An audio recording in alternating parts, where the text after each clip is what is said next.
رجلك على البتاع العالي ده بس.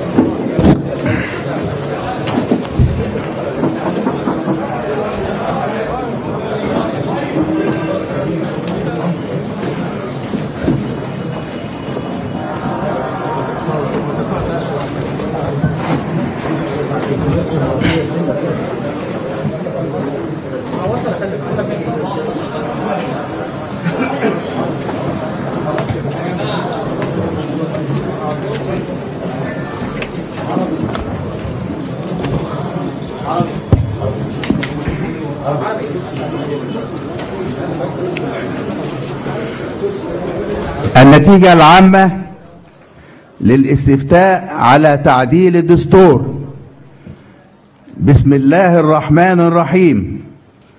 إن الله لا يغير ما بقوم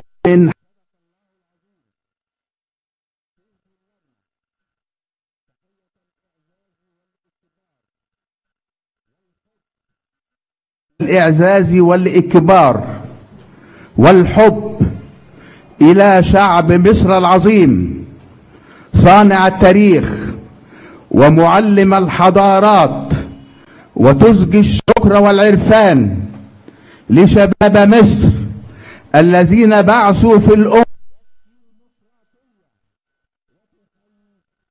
جيش مصر الذي وقف إلى جوار الشعب بروح أكتوبر الباسل، ولم يدخر وسعا لإنجاح هذا الاستفتاء. أما بعد، فقد جرى في اليوم 14 من شهر إبريل الآخر سنة 1432 هجرية، الموافق 19 من شهر مارس سنة 2011 ميلادية، الاستفتاء على تعديل الدستور في 43,059 لجنة فرعية في ظروف لم يسبق لها مثيل في بلد من بلاد الدنيا منذ عرفت الديمقراطية، إذ هب الشعب ليقول كلمته في مستقبل بلاده. إجمالي من لهم حق الاستفتاء حوالي 45 مليون مواطن. الحضور 18,537,954. نسبة الحضور 41% و19. الحضور.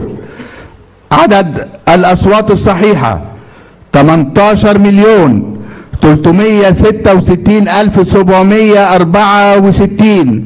الأصوات الباطلة 171,190. الموافقون 14,192,577. غير موافق 4,174,187.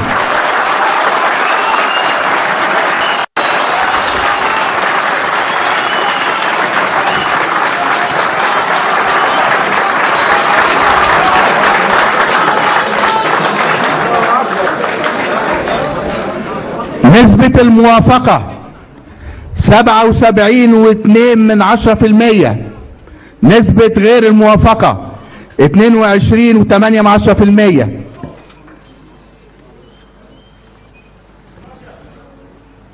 اللهم اجعل بلدنا هذا بلدا آمنا سخاء رخاء. اللهم ول أمورنا خيارنا ولا تولي أمورنا شرارنا. عاشت مصر حرة مستقلة، والحمد لله رب العالمين.